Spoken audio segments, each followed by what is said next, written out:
Now my presentation with a provocation. Wait a moment. Provocation? Yeah, wait a moment. I'm starting.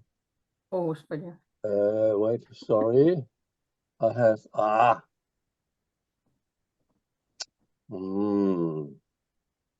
So let me see.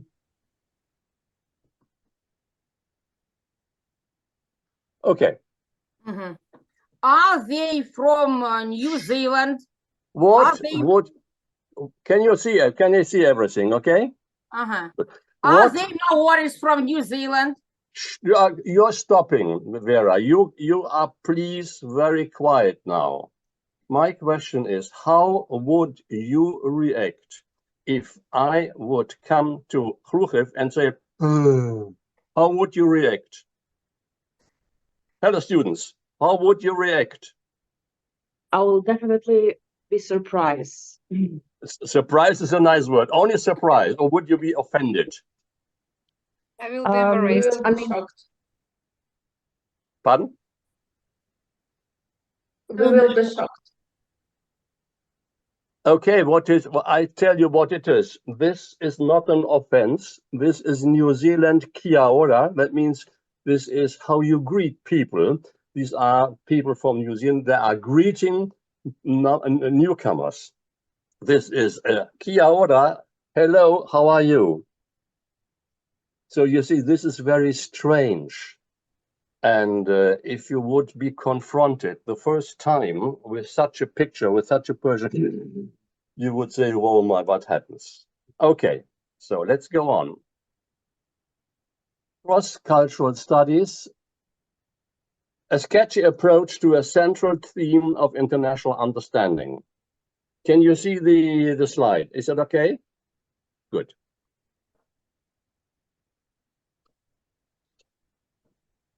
You see many hands, but they are parallel. Do you guess, do you know these colors? What that? Australia or New Zealand? Yes, correct. What's that? Israel. What is that? Germany? Germany. Yeah, and what is that? US. The United States. United States. Okay. But these are parallel. And what these people are trying now, the parallel word, putting together. You see, slowly and slowly. Okay. If you are speaking about cross-cultural studies, there are different subjects, different parts, different sections. There's cross-cultural theory, research, international business, applied experiences, cross-cultural communication. And I will try within the next half hour to give you a little bit more details about these different subjects. So, some questions. Let's begin with some questions, because I do not want only to talk, but also to discuss with you. What does culture mean to you, please? Has anybody a short answer? What does culture mean to you? Please try a description or give an example. Who wants to begin? Maybe how people behave once to each other, you know, like in a small cultural group or in small social group, how they treat each other. Yeah. Very good answer. What is your Ukrainian culture, please? I'm now very curious. I have been working since more than 24 years in your wonderful country, which I like very much. What is your Ukrainian culture? Can you explain me your Ukrainian culture? Not Vera. Yeah. I mean, it's actually, this is a topic for completely different lecture, I think, because like for me, I mean, like according to my own experience, my family and my friends and like people whom I know from Ukraine, they like to feed other people. It's not even feeding with food, you know, and treats. It's more like stuffing, you know, eat more, even if you're done. So for me, it's kind of hospitality. Good. So, you know, this is only an approach. And next question is, do you know my culture?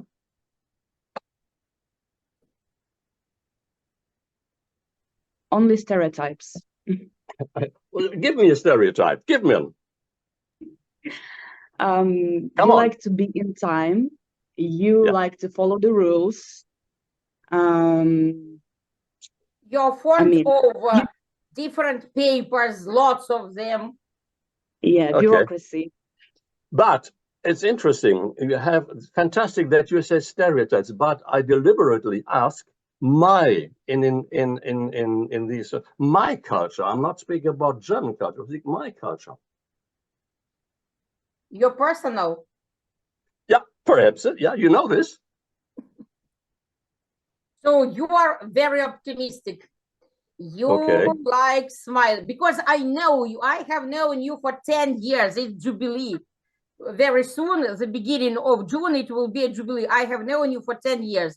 And I know that you are interested in many things. You are fond of traveling because I know the details of your personality and your attitude to life. Good. I myself can't explain, you know, this is another lecture, but I give you a quotation. One of my wonderful friends from Portugal, he said, Wolf, you are the most southern European person of Germany whom I know. So I'm not a German. I'm not a French. I'm feel myself as European, and that is why if I'm asking you about my culture, it's not easy to describe. Okay, next question. Is there a culture that is foreign to you and why? Please explain. Is there any culture which is very foreign, which you are a little bit afraid of?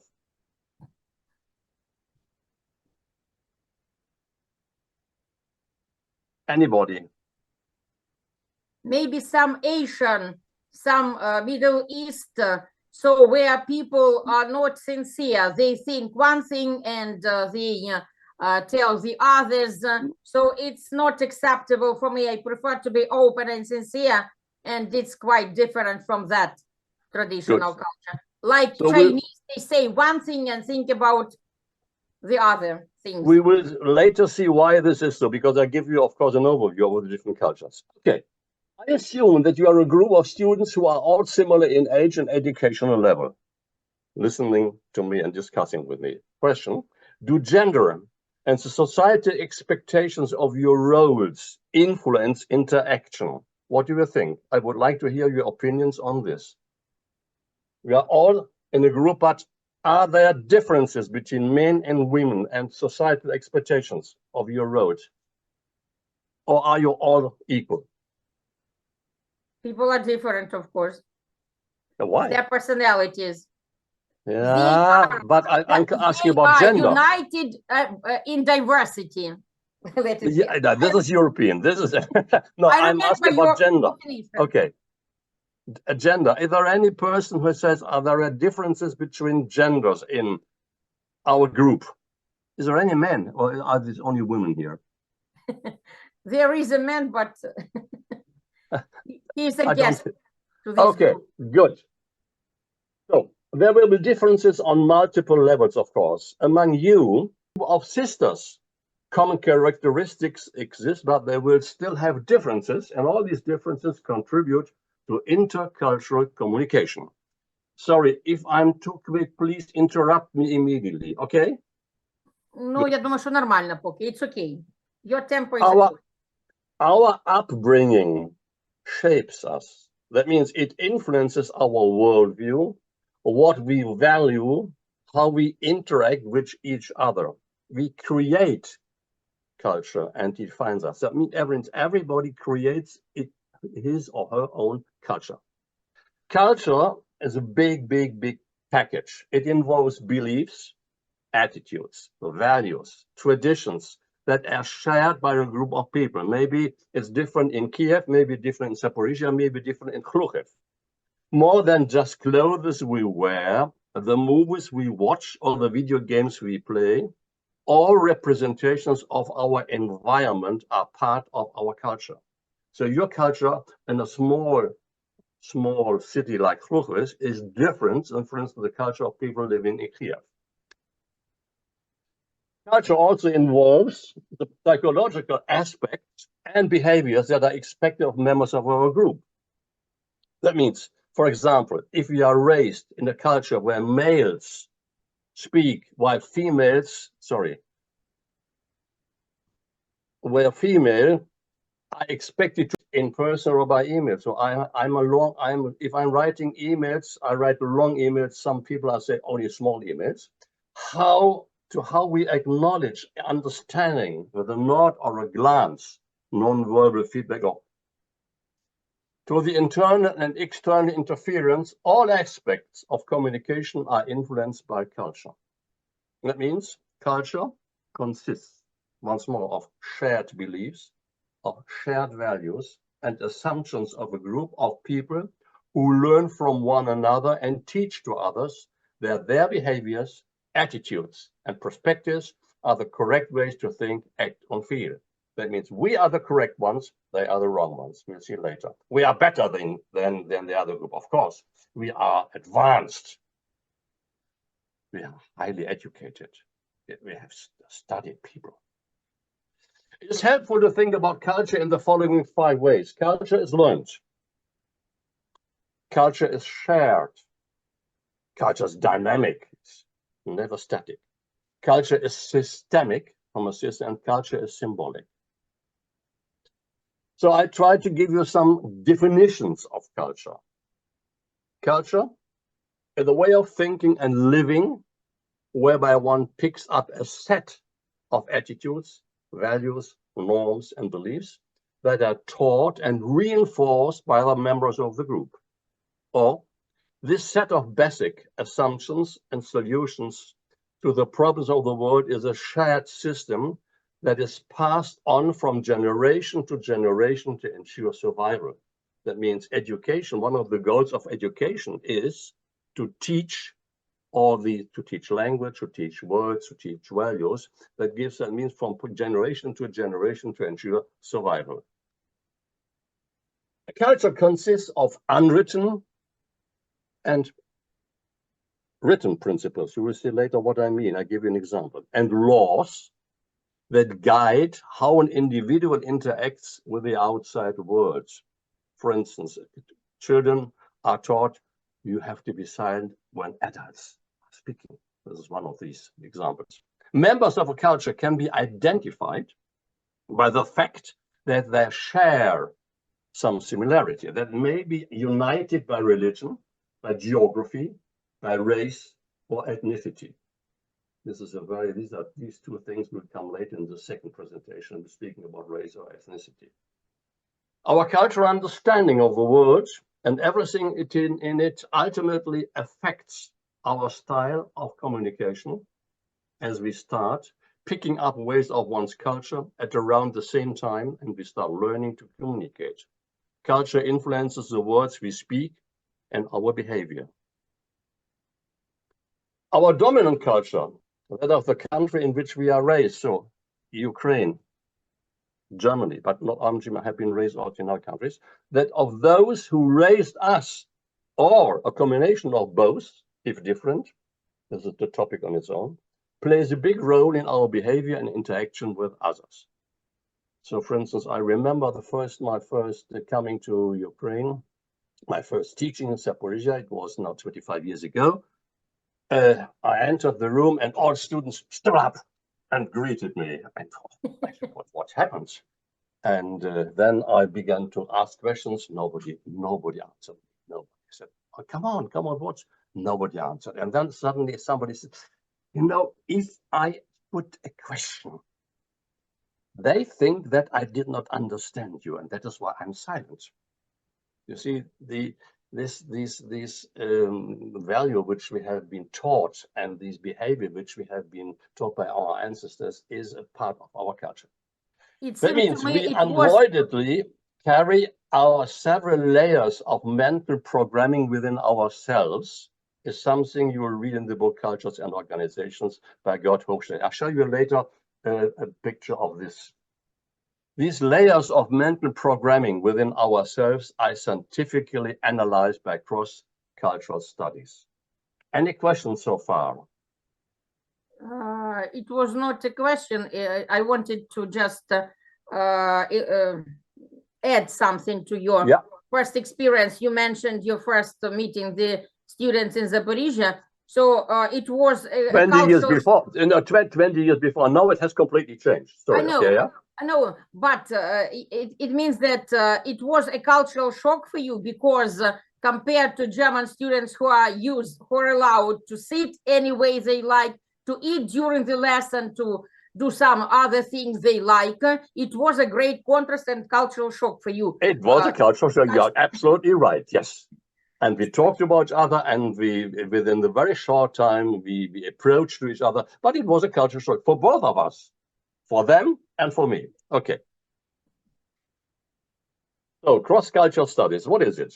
Cross-cultural studies, sometimes also called holocultural studies or comparative studies, is a specialization in anthropology and is a sister sciences of such as sociology, psychology, economics, political science.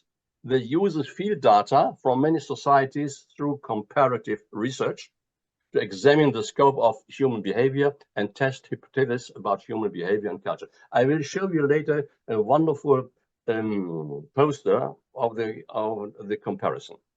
In other words, cross-cultural studies are applied widely in the social sciences, particularly in cultural anthropology and in psychology.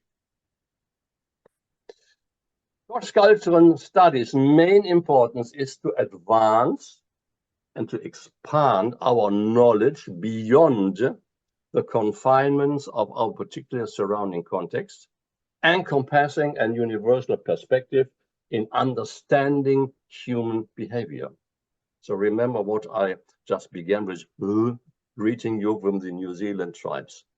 Cross-cultural studies is important because it helps people understand where, why, and how certain attitudes and beliefs about themselves and other groups have been constructed.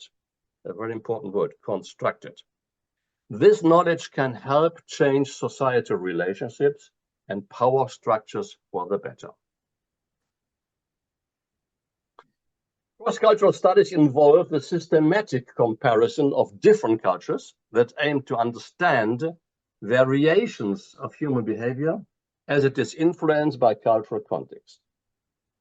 This research approach is primarily concerned with examining how our knowledge about people and their behaviors from one culture may or not hold for people from another culture.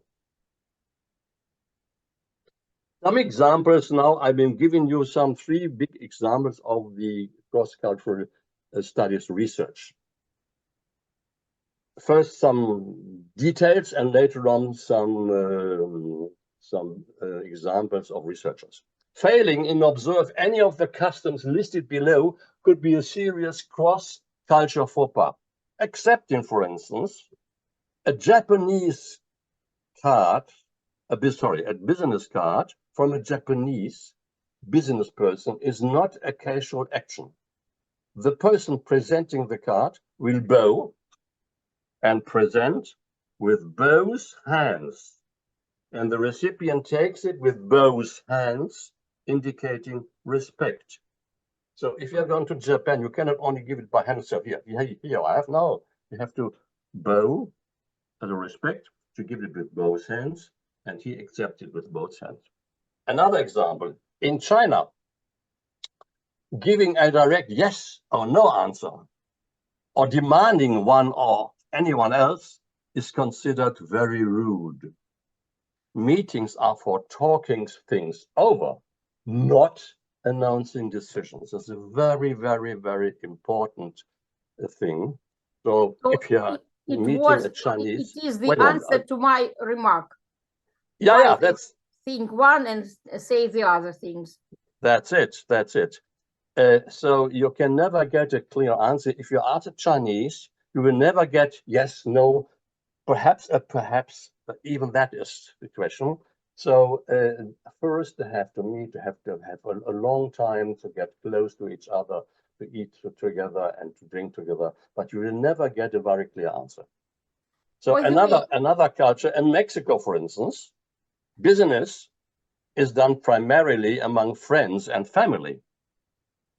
Visiting business people often seek an introduction through an intermediary with local connections. So my son is, since 1 month, the boss of the the European Commission on Trade in Costa Rica. That means in Central America, which is very close to Mexico. And he has also to adapt very much to different cultures, how to behave, how to speak, and how to discuss, how to negotiate. So cross-culture extends to body language. People are either very stiff or, like the South Americans, they are speaking with the whole body. Physical contact, a very important thing, and perception of personal space.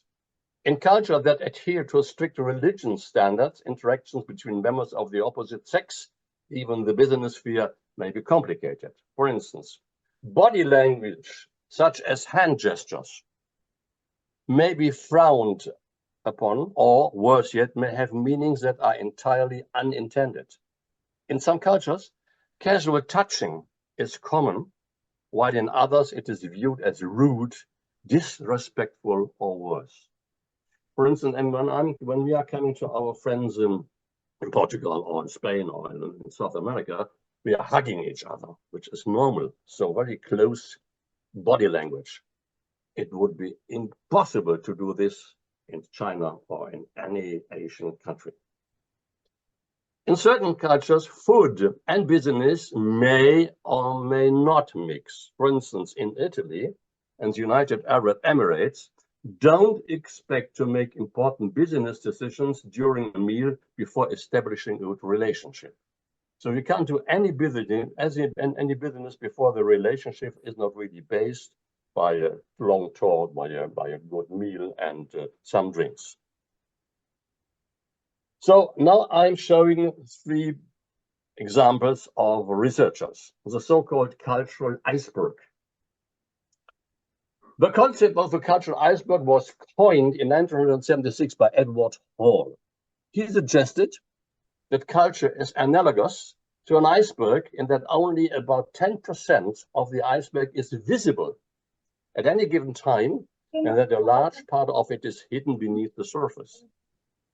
Culture has components that are external facing or above the surface and visible, and the majority of culture, about 90%, is hidden below the surface. I'll show you a picture later on.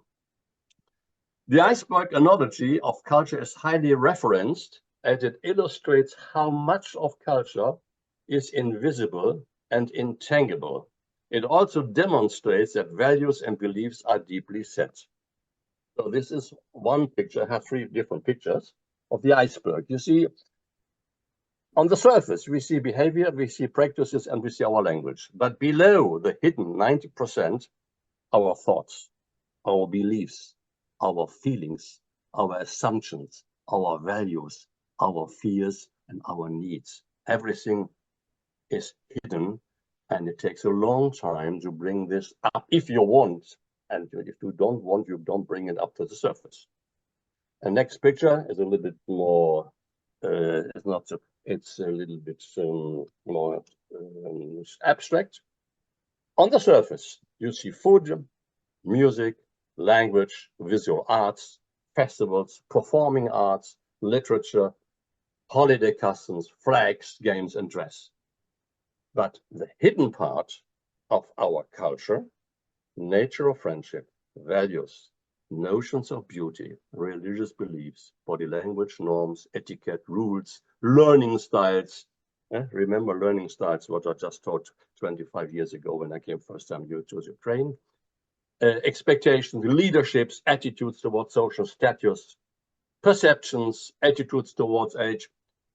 Nowadays, you can ask somebody, can you tell me how old are you? In former times, it was impossible. You can't ask anybody, a woman, to ask about her age is rude. Attitude towards notions of modesty, processes, raising children. So you do not know normally how children are raised. And so approaches to problem solving. It's a lot of things which are hidden. Or the last picture, language, food, and clothing, you see it's on the surface, holidays and festival, you can see and hear, but below is belief, manners, family roles. I remember when the generation of my mother, my father, and so on, the so-called hidden things. Another researcher, very well known, is Mr. Lewis, the Lewis model of cultural types. The Lewis framework is a framework developed by Lewis, a British linguist and intercultural consultant, which categorizes cultures into 3 types. For me, the most interesting research findings, based on their communication preferences and behaviors. The 3 types are linear active, multi-active, and reactive. Question before I show you the next slides. What do you think? To which culture do you belong? To linear active, to multi-active, or reactive? What do you think? My idea is Ukraine is a multinational country. That is why multi-active maybe. Multi-active. Okay. Other meanings? Olena, what do you think? Depends. It depends because like I think reactive is kind of like when you like have active behavior and you react on all of the kind of things which defends you or something like that. So you kind of open for reaction in way. So sometimes Ukrainians be like that, but I think like maybe linear active. I hope. Good. Other meanings? Let's go on. What is linear active? Is description. I later show a picture. Linear active people tend to be task orientated, well-organized planners who complete chains of action by doing one thing at a time, following a linear agenda. They favor direct discussion and stick to facts and figures from reliable written sources.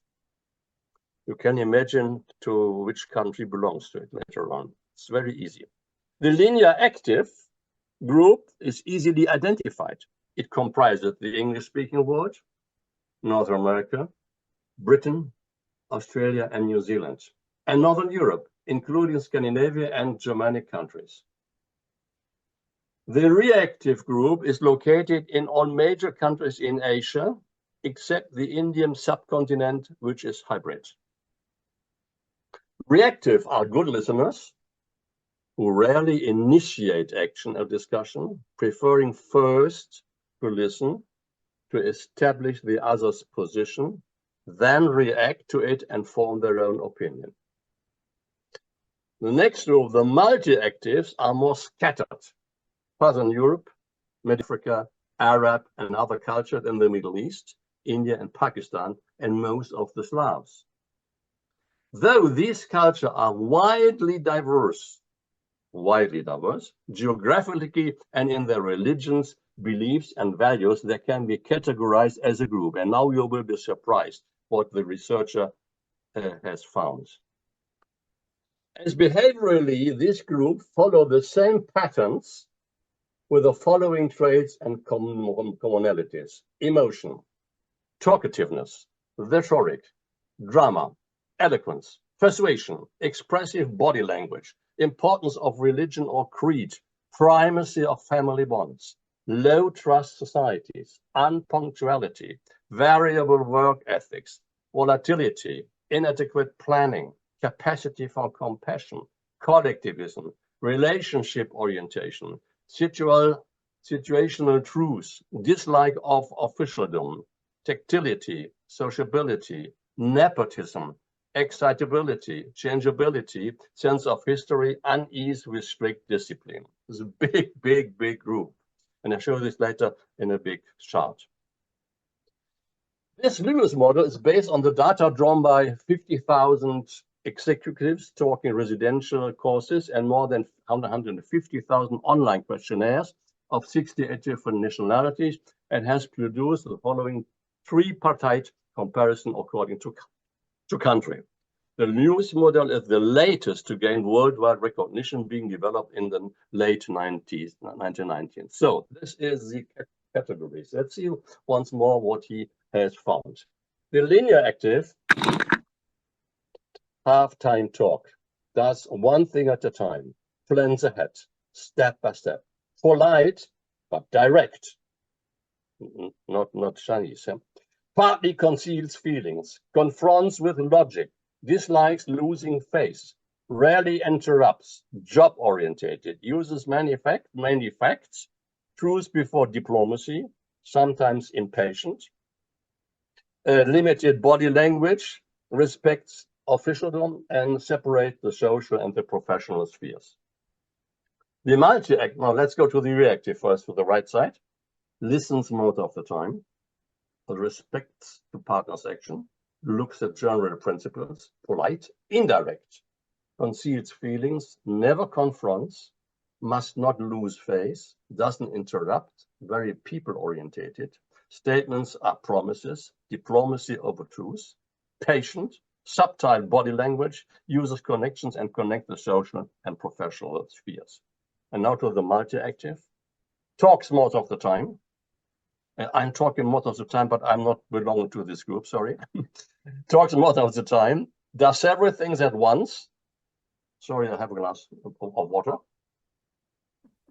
Plans, grand, outlined only. Emotional, displays feelings, confronts emotionally, has good excuses, often interrupts, people-orientated, feelings before facts, flexible truth, impatient, unlimited body language, seeks out key person and intervenes for the social and professional.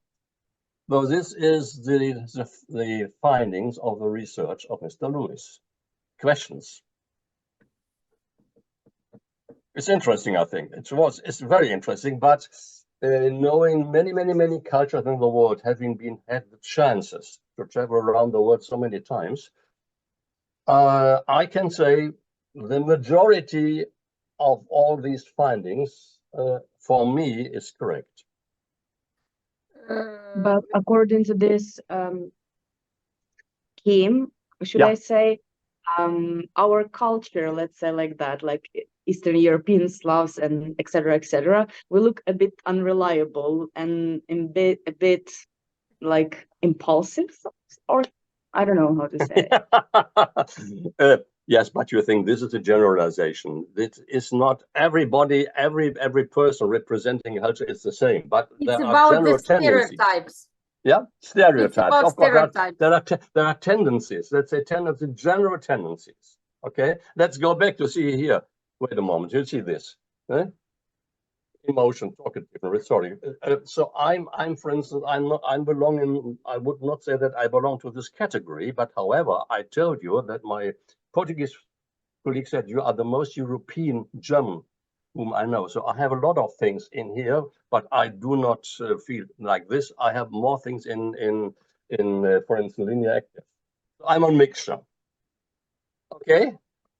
So once more, and this It's not shows mixture, it's a universal person. Universal. it's universal. It's universal. It's a scheme. You see, and the cultural types, and he made the triangle, which is very interesting, becoming more. So you see, this is very strict linear active. From Germany, it's less and less and less and less going to the multi-active, and then it going down a little bit less, more multi-active, more and more to the reactive. You see, linear active, multi-active, and reactive variations. I think this is a very interesting triangle. And of course, this is also generalization, but it is, let's say, the results of a long research program. It's interesting. I like it. Okay. But then there, Russia is included, not Ukraine. Let me have a look. Where's Russia? Russia, Slovakia, Croatia. Oh, yeah. See, sorry. You know, you have seen when this was done in the 90s. So in the 90s, Ukraine was not so important politically. Now it would be included. Of it was just it was part of Russia. The part of Russia. Okay.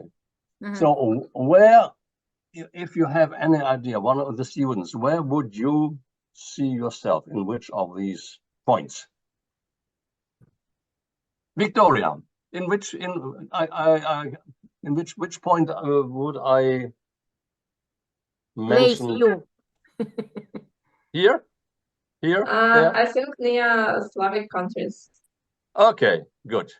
Here, good. Somebody else wants to mark and to say where he or she finds herself? Good, let's continue. So question, where and when do we need these types of people? You know the variety of these fantastic three groups. Answer is, we need each other. And my question was, and what type are you? You can go home and think about, and then you say tomorrow or whenever that I'm type number 1 or 2. Okay, good. The next researcher is Mr. Hofstede. He is from the Netherlands, and he has a quite different attitude and aspects, and he has found altogether 1, 2, 3, 4, 7 cultural dimensions. Individualism versus collectivism, power distance, femininity versus masculinity, uncertainty, avoidance, long-term, short-term orientation, and indulgence versus restraint. He said, there are all over the world 6 cultural different dimensions, big dimensions, and these comprise 6: power distance, individualism versus collectivism, masculinity versus femininity, uncertainty, avoidance, long-term orientation, and compliance versus restraint. What does it mean? Power distance is meant for him. This dimension in short measures how accessible those with power are to those with less power, and the room for discussion when it comes to decision making. That means people with high position power, if they are able to discuss with people who are not in the same position. Individualism, collectivism, this one guides us on whether society leans towards teams or individual goals. That means clear democracy is more to individualism, and let's say Russia and China is going more to collectivism, clear. Masculinity versus femininity guides us regarding what the society defines as a success. Competition and achievements, being the best, masculine and tough, or quality life liking that what you do, tender, feminine. Question? The last 3 dimensions, uncertainty avoidance. This dimension leads us on the level of comfort societies feel when facing the unknown. There are people who say, go, let's go, or say, let's wait, and so on. For instance, I'm waiting, I'm hesitating, I'm thinking. And I avoid to have uncertain things. I do not like them. Long-term orientation, this relates to how pragmatic or normative the society is. And indulgence, this is one indicates a level in which each society enjoys little things and express their emotions. That means this would, of course, go to this Southern European countries. This multi-active, you see? Interesting. Good. Now, I have shown you different research findings, and we are coming up with cross-cultural communication. Is a field of study investigating how people from different cultural backgrounds communicate in similar and different ways among themselves, and how they endeavor to communicate across cultures. That means cross-cultural deals with the comparison of different cultures. In cross-cultural communication, differences are understood and acknowledged and can bring about individual change, but not collective transformation. This is a very important thing, individual changes. In cross-cultural societies, one culture is often considered the norm, and all other cultures are compared or contrasted with the dominant cultures. Cross-cultural communication skills are all about making sure that you can interact well with people from a wide range of different cultures. It includes being engaging, but also understanding and respectful of cultural differences. Why is cross-cultural communication so difficult? Question.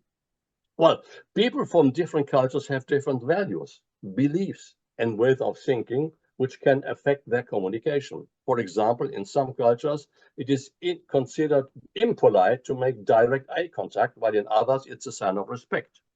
Very important thing. So if I talk to you and I would like to have face-to-face, that means eye to eye. because I want to see your reaction. You want to see my reaction, because sometimes the eye are, the mirror of the inner thinking of the brain and soul and so on. Some cultures avoid this. No, we don't directly look to each other because the other ones can perhaps see something which I want to hide. What are the barriers of cross-cultural communication? There are 6 key barriers. Americans do this, all Ukrainians do this, all Germans do this, and all Chinese do this. Psychological barriers, language barriers. So I always try to teach my students, try to learn languages, language to communicate. Geographical distance. So what we are doing now is we have the chance to talk to each other, to see each other via the media. But if this would not exist, the geographical distance between Kharkiv and Bonn here, where I'm sitting, of some 1,000 kilometers. So geographical distance, and of course conflicting values. If you have values, for instance, you are believing in democracy, and I'm not believing in democracy, so I do. But however, these are conflicting values which is very difficult to share. How to overcome these barriers? Embrace diversity and accommodate cultural difference. I have one picture. I don't know if you can read this. This is one which I always show to my students. It's in German. Unser Kopf ist rund, damit das Denken die Richtung wechseln kann. Our head is round, that the thinking can change the direction of thinking. You see that our brain can. So our head is round, so we have the possibility to see the other way around. And promote open communication, lead open discussions about team norms and shared company culture, rally the team around a shared vision or common cause, and leading cultural diversity as a global leader. What should we learn from cross-cultural communication? In today's interconnected world, the ability to communicate cross-cultural boundaries is more important than ever. It facilitates communication across linguistic and cultural boundaries, leading to more tolerance, to more acceptance, and ultimately stronger relationships amongst people of diverse backgrounds. And how to develop cross-cultural communication skills? Developing effective cross-communication skills starts with being aware of how our own culture frames our thinking. There are 4 keys for effective cross-cultural communication. Respect. Building understanding between cultures starts with mutual respect. Never forget etiquette and good manners. Second, awareness. Culture greatly influences the way people think, see, speak, listen, understand, and even act. Misunderstandings often happen when we interpret others' words or actions through our own cultural lens. Active listening. After awareness comes active listening. That means hearing is not listening. When you listen, you have the intention of the conscious effort to process the meaning of the words that are being said to you, and not only ha ha ha. It is also important to listen to him or her with an open mind. Keep his or her cultural background in mind. And the last thing is acceptance.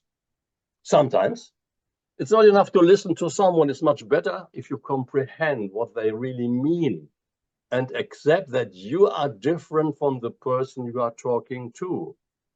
Accept that cultural disparity are not barriers, just challenges that we have to welcome and find ways to work with. And learning about her cultures, other cultures, how they look at the world and do things can provide inspiring new sights into your own life and incredibly enriching.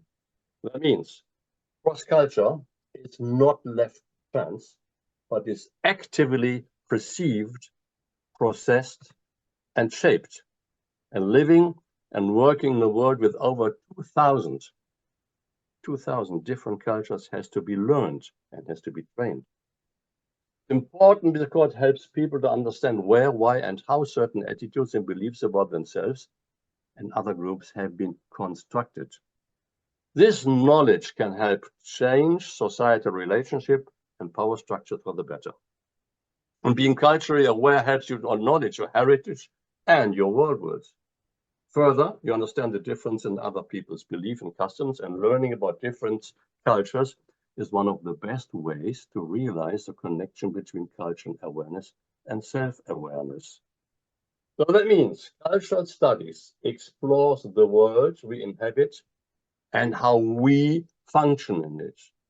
Studying cultural studies, cross studies, broadens your mindset, inculcates tolerance and a critical approach towards and understanding how different societies function. Thank you for listening. Thank you for thinking along. Thank you for asking questions and discussing. And now A question. we can maybe. talk. My first question, may I? Yeah. So I know, and I have mentioned that you have traveled a lot and you have visited over 100 and maybe 20 countries. I don't know the exact figure. So my question is, which is the best, the most effective way of mastering the cross-culture skill? To learn it theoretically and then apply, or to just experience traveling and then get that skill while practicing communication with representatives of different cultures, nationalities, and groups? Very, very easy answer. I'm a curious person, very curious. I want to know, I want not to take my word onto the other word, so I'm open-minded and I wanted to learn and to see. I listened, I talked, and then, because I'm speaking Spanish, but I learned Spanish because I have been in Spain as a young boy, and I listened to the internet advertisings. And that's why I learned it. It was so interesting. I really grabbed, and I wanted to have the language. I wanted to have the culture behind. So it is good to be open-minded, to travel, to learn languages, and to be open-minded, and to have as many connections with people from other cultures. This is my answer. If you first travel, or if you want to have, for instance, in Germany or in Ukraine, connection with other people, make connections, listen and hear what others think and feel. And be aware that your culture is only one of the 2,000 cultures which exist, very small one. You are only a very part, and you are not the worst and not the best. We are all different, but we are all equal. Thanks. So you should be open, unlike that reactive culture where everything depends on the traditions, and you are not open. So you should be open, and then your cross-cultural skill will be on the high level. Yeah, I have got wonderful questions from the students which you have sent me, and may I quote them and give some answers? Is it okay? It's okay. Good. For instance, Tatiana, is Tatiana available? Tatiana Dvaryanova, Tatiana, ваше питання, your question. She said, what experience with intercultural communication has been the most challenging for you, and why? What lessons did you learn from it? The most challenging was in the year 1969. Wolf, try to speak to the microphone, because if you can. Sorry. It's okay. Okay, now it's better. It's okay. It's okay. My first one was in 1969, when I was as a student tour guide in Russia, and I was in those times existing big building. I've forgotten the name of the hotel. It was a nice evening in the bar, and I was together with some Russian students. And we talked about freedom, and we talked about what we can do. And I said, I can travel wherever I want because I'm a German. I have my no, that's not correct, she said. So you are lying. I said, I'm lying. I showed you my passport here because you kissed my passport. This is a fake. So I had no problem, I had no possibility to continue. I interrupted and I stopped this communication. I thought, what happened here? This was really for me a horrible experience that somebody did not believe me. Very intelligent people. They knew that the German writers better than I knew at this time, but they were so infiltrated, so I think by the party, but communication was not possible at this moment. This was a thing most challenging. What did I learn from it? I learned that I had to get more knowledge about what happened in Russian policy. I learned that I had to learn more about education in different countries, and this was an experience which I had to get more knowledge and to be more open. Another question was, have you ever experienced cases when the gap between people of different cultures became an obstacle in communication or work, and how did you overcome this obstacle? Yes, it was. I had a wonderful group of students in Portugal. Master students. It was a master course, and I gave a presentation and then said, I have your questions. I had 2 hours time, but my presentation was 20 minutes, and the last 1.5 hours, it was talking, discussion. I could not interfere. They talked, they discussed, and there was, you see, going back to that what I just showed you before for these Southern European and South American culture. I was unable to interfere. They talked to each other. They want to discuss. That was so interesting for them. So I was behind, and I only listened. And then. Stop. Were they talking about the theme of your presentation? Yes, of course. They talked about the subject 1.5 hours without me, and I could not interfere.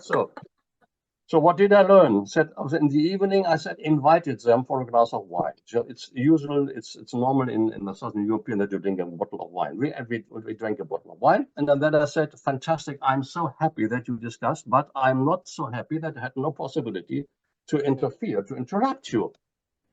So, and they spoke about their intention to be, it was so interesting. And I spoke about my intention to discuss with them. And we slowly approached that we said next, that we had the whole week together. And then we learned next day, they said, okay, I give you 10 minutes, you give me 10 minutes. And so we shared the whole time, 10 minutes, 10 minutes, 10 minutes. It was a fantastic common learning. Okay? Okay, great. So, but it was in Southern Europe, and so it would be impossible maybe here. I think so. That's but to be aware, if I'm going in let's say in Italy, in Portugal, or even in Central in South America where I've been, I have to have another approach. Then I would have the approach to go to Ukraine, or let's say to Norway or to Sweden. That's in mind. I have to learn. I learned this. It widened my, I think so. It widened my brain. It widened my heart. It widened everything. So, but I had to learn this. I could not approach to Spain with my culture. I could not approach to Norway with my culture. We had to learn from each other. Is it a convincing answer for you? Convincing, very convincing. And persuading us to master and to improve our multicultural skills, cross-cultural skills. The only way is communication, connection, traveling, learning languages, and so on. Be open-minded. That's what we do here. So, but not a better face-to-face. You know, I know what I'm speaking of. I'm grateful for the possibilities to have this online. But I don't like it, to be honest, because I want to have a body language, the whole person. I only see the faces. I don't see the hands and so on. I would like to have face-to-face. So as possible as possible. So this is my thing. So once more, connections, many things doing together with different cultures, and as often speaking, learning, and so on. Laughing, and having festivals together, dancing together, living together. More questions? Otherwise, I would say we make a short break of 5 minutes for the next lecture. Or do you have more questions? I will Jana, not. maybe your question. I have no question. I Jana. have question. Do you have more questions to those who have not put questions? Now, no. Okay. Ja? Not yet. Ich muss überlegen, alle Informationen Good. Okay. in meinem Kopf. 5 minutes or 10 minutes? How long? The boss. Where is the boss? Where is the boss? Where is... 5 minutes will be enough. Не зникайте, будь ласка, 5 хвилин. I'm back in 5 minutes.